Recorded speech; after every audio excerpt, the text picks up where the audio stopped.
Hey guys, in this video I'll show you how to connect IONOS domain to Vimeo.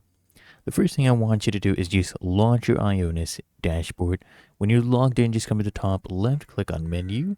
Then from here you can click on domains and SSL.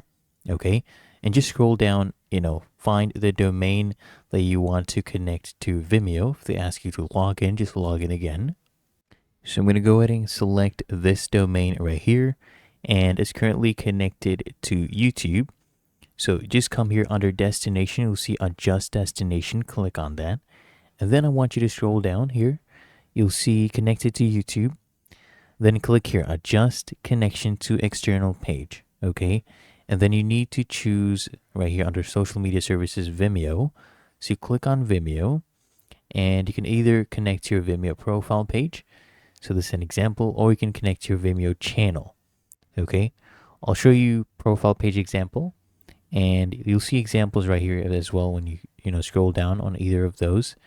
So we'll do the profile page. Here we have the page. We just copy this, okay, and then you paste your profile name right here. You click on connect, and you'll see that it has actually connected, okay, to Vimeo.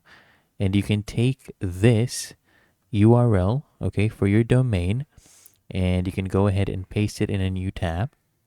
So here we go. We're pasting in that domain, and it should redirect us, as you can see, to our Vimeo profile. Really that easy, and that is how to connect IONOS domain to Vimeo.